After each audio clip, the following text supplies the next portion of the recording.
願いします。初戦に向けてなんですけれども、ご自身のコンディションを整えていくために、一番ご自身の中で重要視されていること。もちろん今自分自身が怪我の状況もありますし、まずはそこを一つ、良くしていくところが一番なんですけど、初戦というところでやっぱり初戦ドイツ、しかも時間も9時からというところで朝の試合になるので、やっぱりそこに対して自分自身がしっかり選手それぞれそうですけど、全員そうですけど、そこに対して体を起こしていくというか、そこで一番のパフォーマンスが出せるところがまずは一番重要になってくると思うので、その入りというところがオリンピックでのいいリズムの作り方になってくると思うので、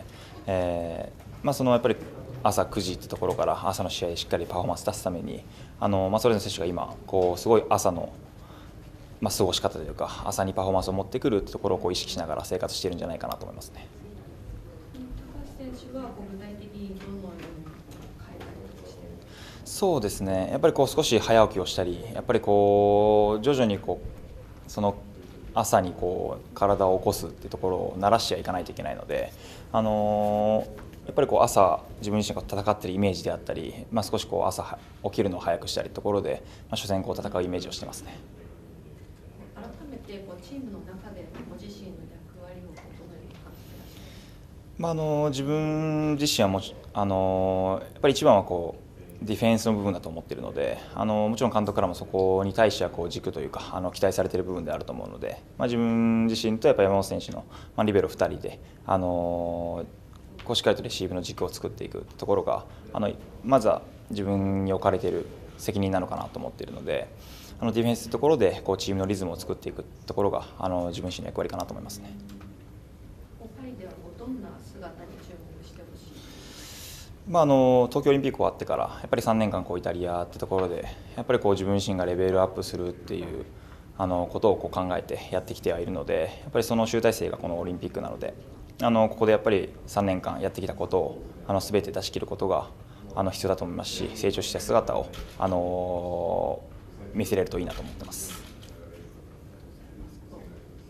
橋選手は東京オリンピックも経験された上で、その近年の代表の活躍、メダルを取られたり、出場権を取られたりっていうところを見て、このチームがやっぱり強くなってるなって成長を実感する瞬間っていうのはどうなんですか？そうですね、今回ネーションズリーグもそうですけど、やっぱり自分自身が外から見ている中でやっぱりセット終盤での強さってところが今の日本代表の強さにつながっているのかなというところを感じてて、やっぱりスロベニア戦もそうですけど、やっぱりセット終盤でサービスエースであったりそこを1点取り切る力ってところが本当にかなり今日本代表は強くなってきているんだなってところを自分自身改めて感じましたし、やっぱり決勝で勝てなかったところでやっぱり終盤取り切れなかったところがやっぱり一番の、問題だったと思うので、やっぱりそこで1点取るか取らないかというところがこのオリンピックでもすごい鍵になってくると思いますし、でもこの終盤で取り切る力、個々の選手がやっぱりそれを自信持って終盤で戦えるってところが今の日本代表の強さかなと思いますね。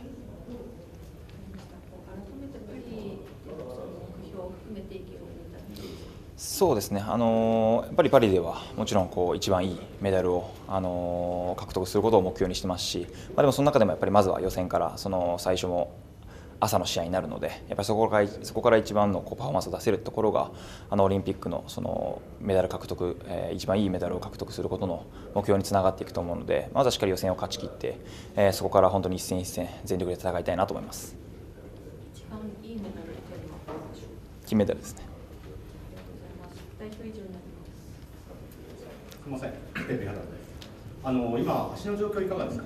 そうですね、痛みがゼロとは言えないんですけど、でもやっぱりイタリアの時にやった怪我というところが、今でも少し響いてはきているので、そことうまく戦いながらというところになりますけど、でも非常にいい形で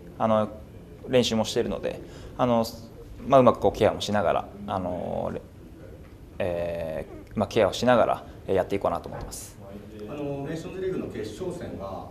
ユニフォームを着ずに見てたわけですけれども、あの時にどんなふうな思いが？もちろんやっぱり自分自身がそこに立ちたかったっていう思いももちろんありましたし、でもその中でもやっぱりオリンピックってところが、もちろん重要だったところ自分自身も頭にあったので、やっぱりそこではしっかり怪我を治すことってところを一番に自分自身は我慢しながら、そこを決断しましたけど、その中でも客観的に今の日本代表のチームを見るところが今までなかったので、やっぱり自分自身が変えた時の何が必要なのかとか、冷静に試合を見ている中でやっぱりこういう点数を逃すのがもったいないなとか、いろいろそういうことを感じられたので、やっぱりそういう外から見ることによって感じられることというところがすごいあったので、またいい経験というか、このオリンピックのところに、自分自身がチーム合流してやる中で、いい気づきがあったんじゃないかなと思いますね。決勝でオリンピックの決勝では自分が立ってやるぞっていうような思いっていうのは出てますか？もちろんですね。やっぱり自分自身がコートに立ってやっぱりチームを勝たすために今まで自分自身もレベルアップというところを求めてやってきてはいるので、やっぱりそこで自分自身がチームを勝たすというところがやっぱり自分の役割でもありますし、自分自身が求めてきたものなのかなと思いますね。ここから最後になりますけれども、ちょうど1ヶ月後がパリオリンピックの決勝戦の日です。どんな思いがありますか？そうですね、もちろんそこで、優勝するところが一番ですけど、まずはやっぱりオリンピック予選からしっかり戦っていかないといけないので、やっぱりこのネーションズリーグみたいに簡単ではネーションズリーグというか簡単にはいかないことですし、このネーションズリーグで決勝に行ったからといってオリンピックで決勝に行けるところが決まっているわけじゃないので、しっかり予選から自分たちのバレーボールというかリズムをしっかり作って予選をまず突破して、そこから本当に金メダルを目指して頑張りたいなと思います。ありがとうございます。NHK の福島と申します。先ほど終盤にしっかり点取り切れるようになったっていう話だったと思うんですが、それっていうのは技術だったり戦術的な部分でこれができるようになったからっていうところなのか、それともメンタリティ的な部分の変化なのか、リンクしてるかもしれないんですけど、そのあたり教えてください。もちろんそれぞれの選手の技量というところもありますけど、でも一番は本当にメンタルというところで、やっぱりその一番緊迫した場面というところで自分たちの一番のパフォーマンスを出せるというところが関わってくるのは一番メンタル的な部分だと思うので、本当にそこが今強くなってきているからこそ、その20点以降でしっかりと堂々というか冷静に戦えるというところが今の日本の男子バレーの強さかなと思いますね。やっぱりそれは国際大会の中で上位での戦いを経験できているということがやっぱり大きいんでしょうか？そうですね、もちろんそれもあると思いますし、そういうような選手がシーズンにわたっていろんな経験をしてきたところから、やっぱりそこで戦える自信を持って戦っていることが、こともつながっているのかなと思いますね。ありがとうございます。日本テレビの伊藤です。よろしくお願いします。ファイナルラウンド、先ほどスタンドから外から見られたというお話ありましたけれども、客観的に見て自分がそのコートに加わってパリで戦うときに自分が加わることで絶対ここは強くなるメリットみたいなところは感じますか？そうですね、ディフェンス面でいうとやっぱりレセプションの部分かなというところがあって、スロベニアもフランスもそうですけど、やっぱりサーブが非常に走っていたというか、やっぱり間を打たれてしまうケースがすごく多かったので、リベロの山本選手もやっぱり自分自身が入っているときにやっぱり石川選手をカバーすることが多いんですけど、その間を狙われてしまうときにやっぱり山本選手がどちらにカバーをしに行くかとか、やっぱりそういうところが少しなんですかね、迷って見えてはいたので、自分自身がやっぱり入ることによってその山本選手のところもカバーいけますし、山本選手がやっぱり石川選手が負担かからないように攻撃の方に集中できるところは自分自身が入ることによって補える部分なのかなと思いますね。もう一つ石川選手が先ほどおっしゃってたんですけども、昨日改めてチームで目標を立てた石川選手から、金を取りたいという言葉が、あったというふうに報告があったんですけども、それを目の前で聞いた時の高橋選手の心境というか、改めてその思いが強くなったのか教えてください。そうですね、もちろん自分自身もネーションズリーグ始まる前にやっぱりここで決勝に行くことが必要だったところを自分も話してはいたので、それが達成できたって中で、やっぱりそれぞれの選手が金メダルを取るっていうところの目標を立てるってところに、イメージできたというか、金メダルを取ることのイメージができたと思うので、やっぱり金メダルってところのイメージが持ってたからこそ、そこでちょっと待ってください金メダルを取るっていうところ目標ができたからこそなんですかね、やっぱり自分自身もその目標を置くべきだと思ってましたし、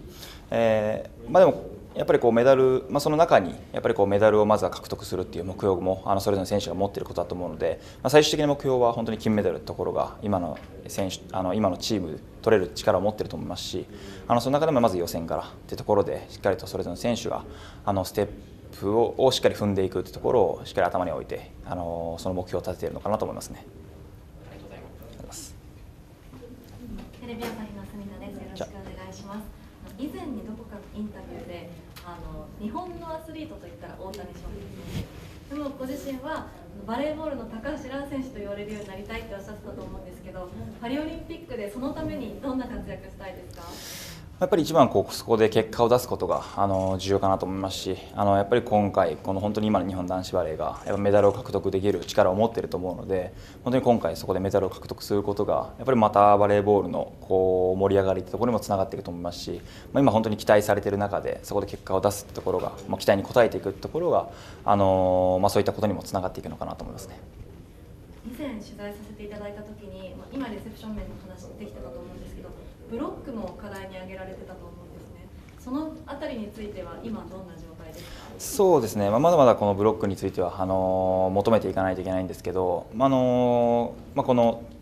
京での練習の中でもウラン監督からもブロック練習のところはかなり増えてきて常に指示をいただいているので、自分の中でもやっぱりどういったブロックが一番効果的なのか、自分たちはディフェンス力というところもあるので、ブロックでやっぱり効果を出していく、でブロックとディフェンスの環境を作っていくところが一番なので、何が一番いいのかというところを今でも探りながらというか、いろんなことをトライしながらやってますね。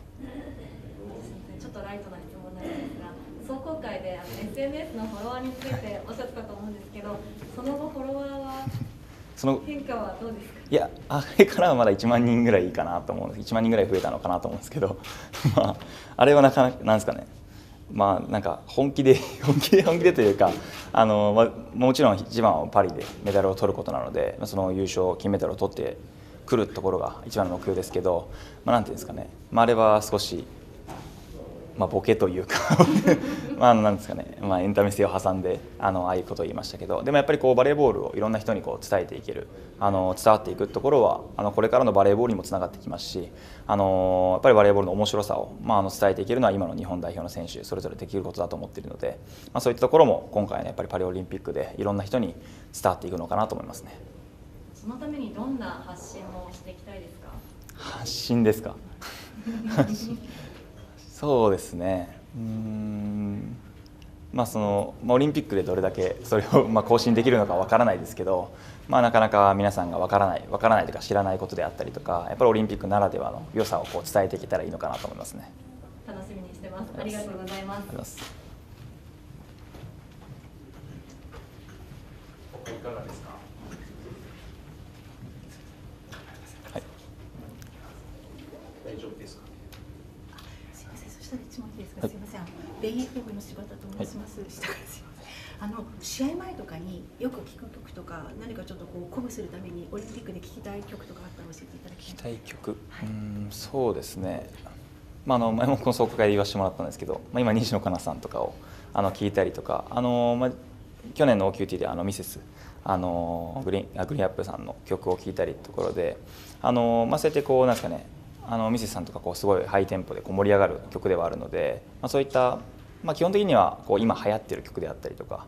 自分自身海外にもいて洋楽とかを海外の選手からも教えてもらったりもしているので、基本的に盛り上がる曲を聴いてテンション上げていきたいなと思ってますね。歌詞っていうよりはそのテンポ感とか。そうですね、テンポ感もそうですし、今流行っている曲なら基本的にほとんどの選手が知ってはいるので、やっぱりなんですかね、アップ中に少しリラックスもできたりとか、いろいろ一番はテンションが上がる曲をかけてやってますね。なんか一曲上げていただくと。